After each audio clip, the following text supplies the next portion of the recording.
Welcome to session number 36 of the study of John's Gospel. Today, we continue in chapter 18 of John's Gospel, as Jesus now will be led from the house of Caiaphas and handed over to Pilate. Now, we already know that Jesus was arrested in the garden. He was arrested by most likely some Roman soldiers, some Jewish temple police, and other Jewish high officials.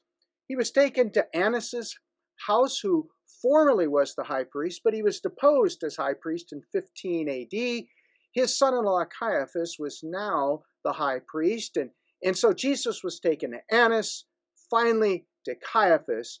Now Caiaphas will hand him over to Pilate in the Roman headquarters. Now, so what I'm going to ask you to do at this point is I want you to take some time and read verses 28 of chapter 18, and I want you to read them all the way through chapter 19, verse 16. You need to read the whole section and go through it, because in this section you will find 7 scenes of Jesus dealing with Pilate, Pilate dealing with Jesus, Pilate dealing with the Jewish religious leaders, and the religious leaders dealing with Pilate, and then also with Jesus. These 7 scenes are rather interesting, and so what I'm going to ask you to do is read through and identify the 7 scenes yourself as you underline and mark and read very carefully. So, please take this time, stop the video, and read very carefully chapter 18, verse 28 through 19, verse 16.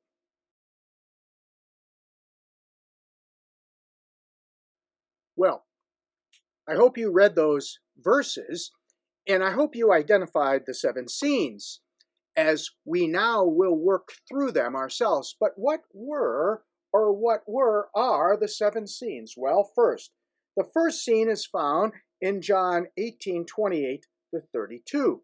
18 to 32. The second scene is in John 18:33 through 38a, the first part of verse 38. Scene 3 is John 18:38b through 40. Scene 4 is John chapter 19, 1 to 3.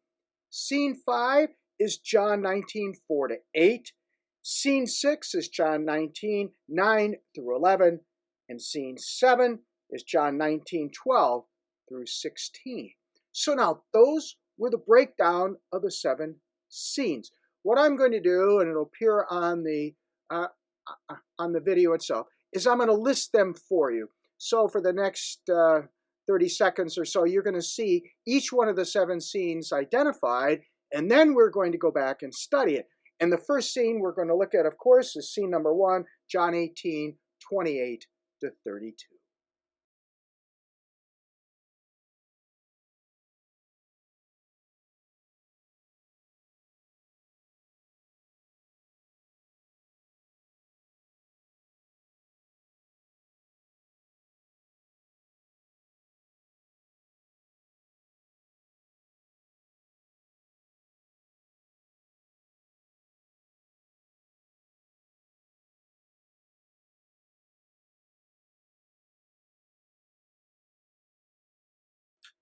As we pick up now in scene 1 in John 18, verse 28, I'm going to read to start the scene, the entire scene out, verses 28 through 32.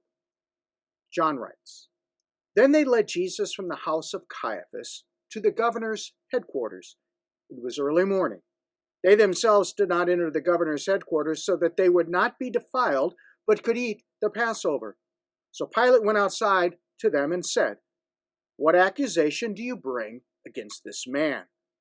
They answered him, 'If this man were not doing evil, we would not have delivered him over to you.' Pilate said to them, 'Take him yourselves and judge him by your own law.'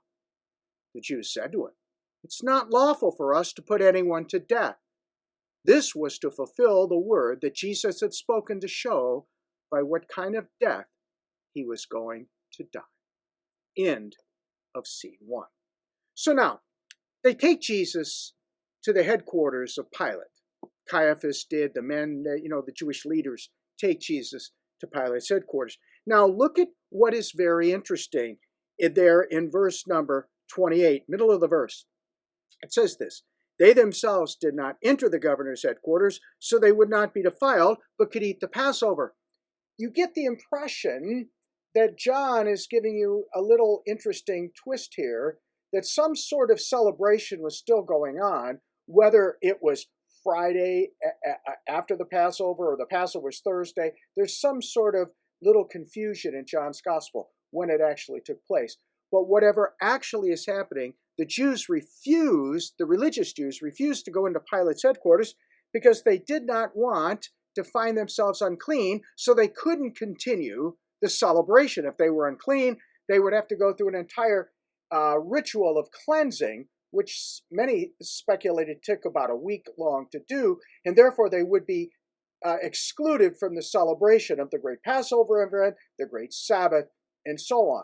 So they refused to go in. And why would they find themselves unclean? Well, they find themselves unclean because they would be going into a Gentile's palace, meaning Pilate's, and therefore they would have found themselves unclean. Now, we talked a little bit about this, about the difference between Matthew, Mark, and Luke, and John on these events.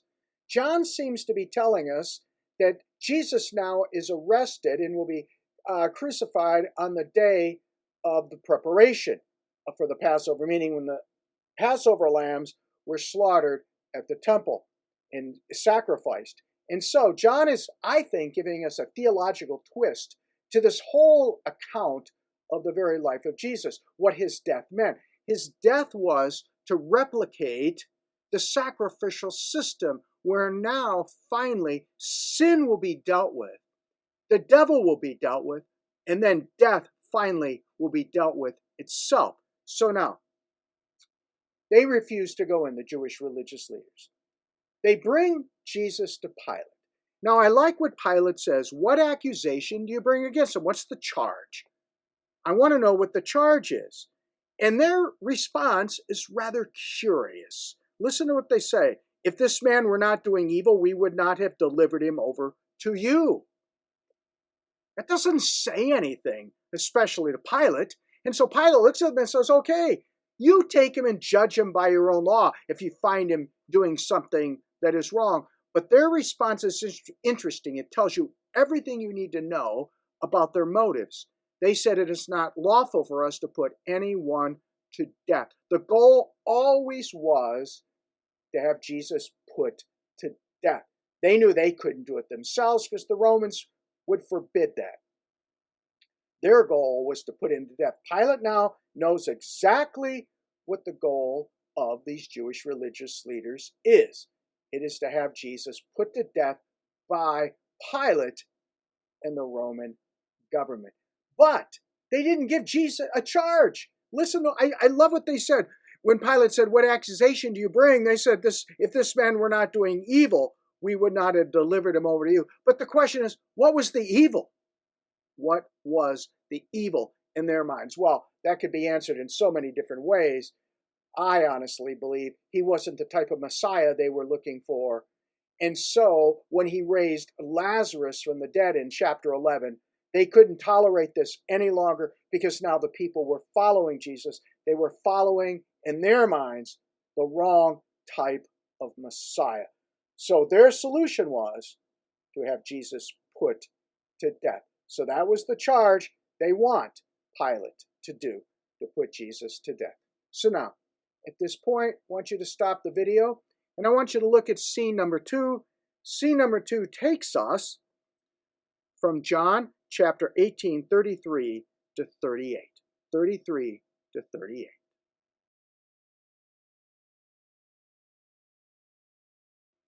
Scene number 2 begins with Pilate entering his headquarters, and he called to have Jesus brought before him. Now, I'm going to read 33 to 38, just in one section, then we'll go back and make some comments. So Pilate entered his headquarters again and called Jesus and said to him, "Are you the king of the Jews?" Jesus answered, "Do you say this of your own accord, or did others say it to you about me?" Pilate answered, "Am I a Jew? Your own nation and chief priests have delivered you over to me. What have you done? Jesus answered, My kingdom is not of this world. If my kingdom were of this world, my servants would have been fighting that I might not be delivered over to the Jews. But my kingdom is not from the world. Then Pilate said to him, So you are a king? Jesus answered, You say that I am a king. For this purpose I was born, and for this purpose I have come into the world, to bear witness to the truth. Everyone who is of the truth listens to my voice. Pilate said to him, What is truth? This where scene 2 comes to an end. What a fascinating conversation Jesus now has with Pilate. It's a conversation we need to spend just a few moments digging into. Now, Pilate, first and foremost, was governor of Judea from 26 to 36 AD, sort of 10 years. He was appointed by Emperor Tiberius at the recommendation of another leader in Rome. However, Pilate was also in a peculiar situation as governor because it became very dangerous for him in around 31 AD when Tiberius executed the leader of the commander of the Roman Praetorian Guard who had recommended him to be governor in Judea. So the whole death resurrection scene of Jesus takes place somewhere between 29 to 33 AD. And so in the midst of all of this, Pilate knows he's in a very precarious situation with Rome because his benefactor has been executed by Tiberius the Caesar. And so Pilate is walking a very thin line, but also a dangerous line at the same time for himself. And what is interesting, we will find out, the Jewish religious leaders know this as well. And guess what? So does Jesus. And so this conversation takes on something very dramatic, knowing Pilate's situation, his own political situation, and what's taking place now between him, Pilate, the Jewish religious leaders, and now Jesus. Let's go look at this conversation and look at it in some detail. So Pilate calls Jesus to himself and says, Are you the king of the Jews? That must have been floating around. Messiah, king, all of that had to be floating around. Now, when the charges were brought by the Jewish religious leaders, all they said to Pilate, at least the way John records it, is that he was doing evil. So Pilate asked him, Are you the king of the Jews? Now, Jesus' answer is interesting. He looks right at Pilate, and he said to him, Do you say this of your own accord? Or did others say it to you about me? Did you come up with this by what I've said and done? Or has someone else told you what I've said and who I am? So Jesus is bringing a question right back to Pilate. Now Pilate responds to Jesus and says, Am I a Jew? Am I a Jew? I don't know what you Jews are up to. I don't know what your Jews are all doing. I just want to know an answer. Are you king of the Jews? Now listen to what Pilate then says. Your own nation and the chief priests have delivered you over to me. What have you done? Even Pilate knew this was odd. For the Jewish religious leaders to hand over to him another Jew. This was unheard of. And so Pilate's antennas were going up. He wanted to know, what in the world did you actually do to cause your own people to hand you over to me, Pontius Pilate? This is significant. Pilate is walking this thin line. He knows they've got an eye on him from Rome. His benefactor has now been executed. He knows the Jewish religious leaders are playing him off, wanting him, Pilate, to order the crucifixion, the execution of this Jesus. And he wants to know who this Jesus actually is and what under heaven's name is taking place. So now, verse 36, Jesus continues and says to him, My kingdom is not of this world. Now, that does not mean Jesus' kingdom is otherworldly somewhere off in the universe somewhere. What Jesus means about this is that his way of doing kingdom, his way of leading, his way of kingship is totally different than the world's view of it. His view of kingship is far different than King David, the great Jewish Israelite king, Hebrew king, of King Solomon as well, and all the other kings of Israel. And Jesus says, my way of doing kingdom, my way of doing kingdom is far different. It is not of this world, the way the sinful world looks at kingdom. Because how does the sinful world look at kingdom? Power, personal position, great profit for those in power, and great personal pleasure. It's still the truth today. What even amazes me is how many of our politicians get elected to national or even state office, and they go in there pretty well, middle-class individuals, and they come out multimillionaires. I'm always asking, how does that work? I'm trying to figure that out, and I think we probably know the answer to that as well. Well, in the world of Jesus, it was pretty similar, ladies and gentlemen.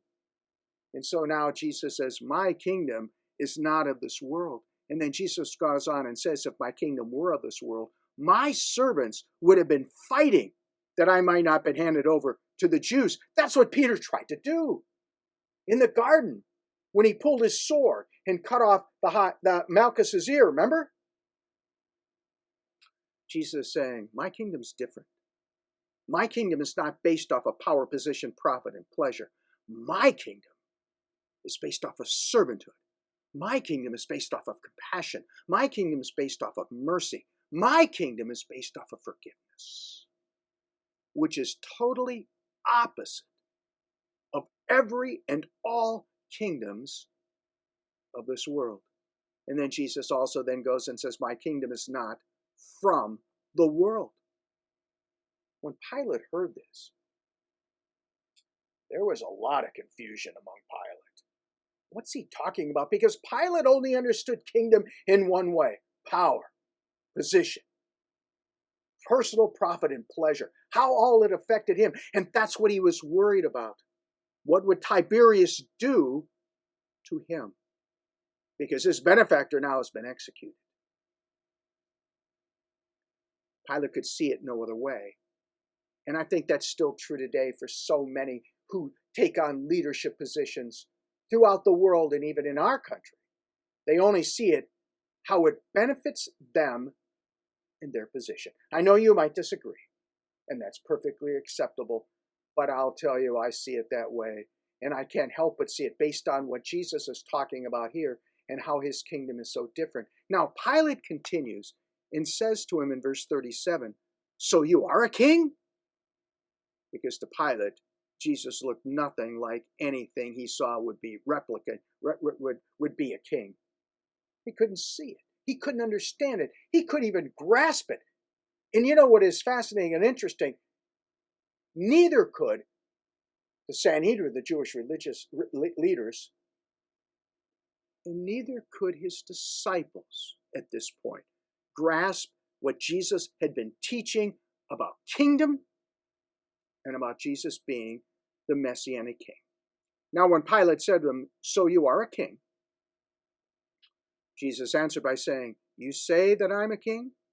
For this purpose I was born, and for this purpose I've come into the world. And what he means by that is, yes, I am the king.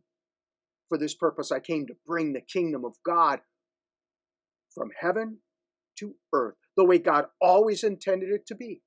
So this was my purpose. From the moment of my birth, all the way to this moment, my purpose was to bring the kingdom. And then Jesus says, to bear witness to the truth of God, the truth of creation, the truth of the universe that God wanted when he created heaven and earth, that they were to be connected, that mankind, who was created in his image, were to bear the image of God and bring the right and truthful rule of God to God's creation. And Jesus said, that's my mission. This is what it's always about, to bring the truth of creation the way God intended it to be to planet Earth. And then Jesus said this, everyone who is of the truth listens to my voice. And they'll start to pick up what the kingdom is about, the way God intended it to be. This is what my life and ministry and my purpose is all about. And yet, in the midst of all of that, Pilate, in this incredible conversation with Jesus, cannot grasp it. Because Pilate says those infamous words, what is true? Well, now we come to the end of scene 2. What a fascinating conversation between Jesus and Pilate about kingdom, what the kingdom is, what Jesus' kingdom is about, versus the only idea Pilate had about kingdom. And so now, we're going to continue our journey. I'm going to ask you to stop the video again. I want you to read scene 3. Scene 3 picks up in the middle of verse 38 and goes to 40. It's real quick, but very powerful. So read those verses and we will continue.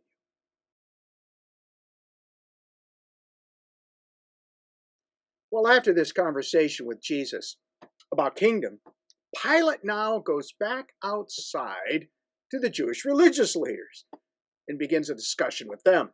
Now, I'm going to read 38b through 40, and again, as we've been doing, we'll come back and make some comments.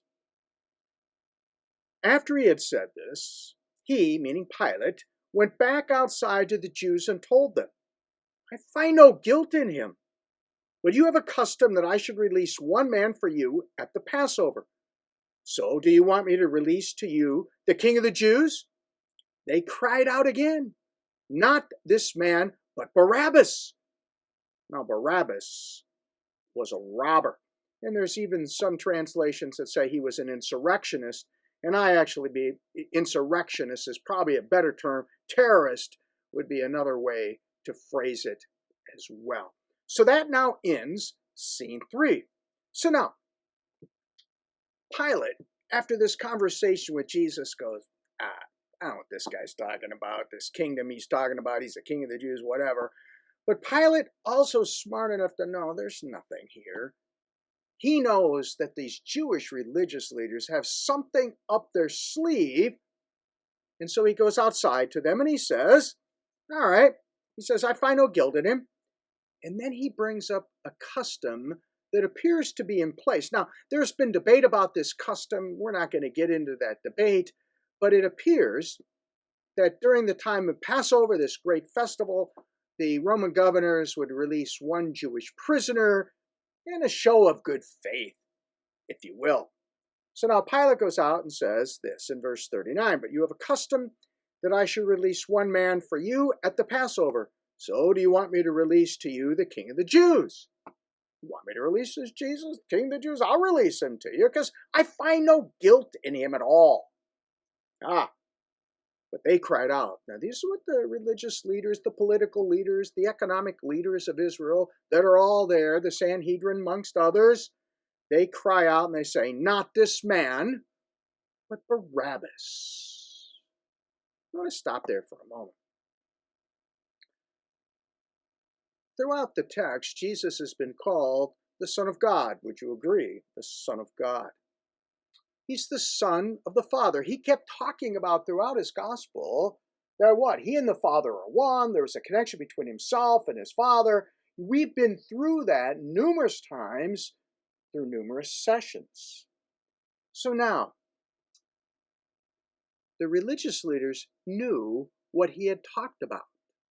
That he called himself the Son of God, the Son of the Father, if you will. Barabbas is interesting, the name. In Hebrew, the name means, Barabbas means, Son of the Father. That's what it means. Abbas, Father, Abba, Bar, Son. Hebrew. Isn't this interesting? You want me to release for you the King of the Jews, and all the Jewish leaders that were there knew in their mind that Jesus kept saying he and the Father were one. that his father and he were working together. Remember all that? We talked about that. And one of the things they were angry at him about was that he called himself the Son of the Father, the Son of God. And now they want released Barabbas, an insurrectionist, a terrorist, a thief, a robber, Son of the Father.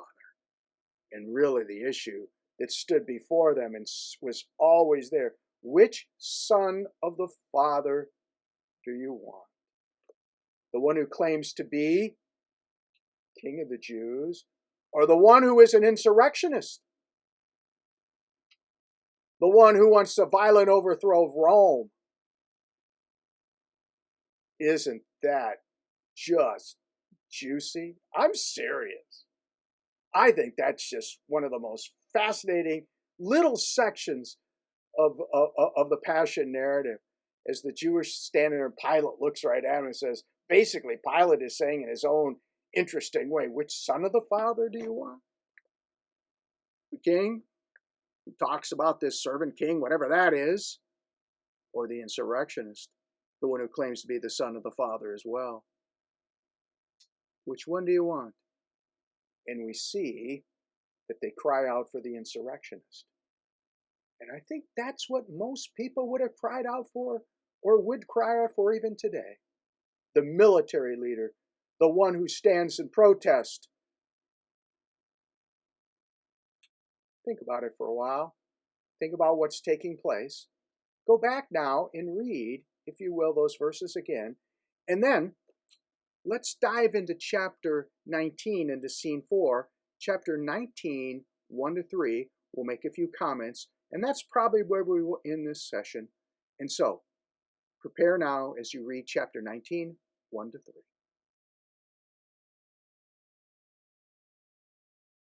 Well, we can now assume that Pilate released Barabbas, that Son of the Father. And now Pilate goes back in and he orders that Jesus is flogged. So we're going to read verses 1 to 3, make a couple comments, and then bring this session to a close.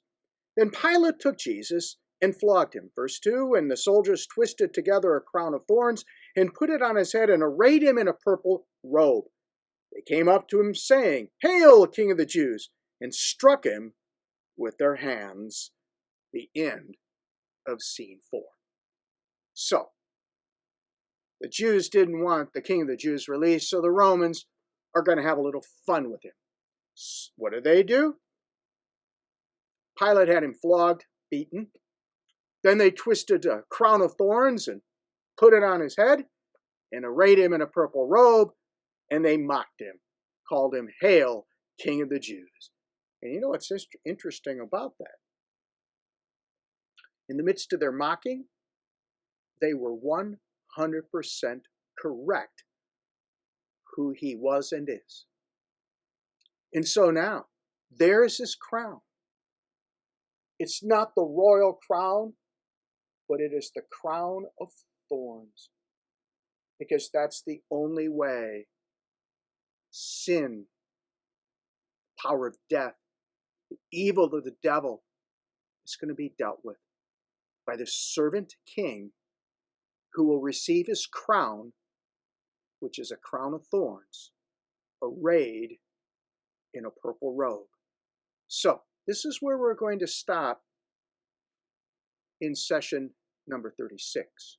What I'm going to ask you to do is go back and look at those 4 scenes again. Chapter 18, verses 28 through chapter 19, verse 3. Then pick up in 19:4 and read, if you will, all the way through verse 16 of chapter 19 as we prepare for our next session. We might get in part of the crucifixion account as well in the next session, but again, make sure you get through verse 16 as we prepare for the next session. May God continue to bless you as we work through this gospel together.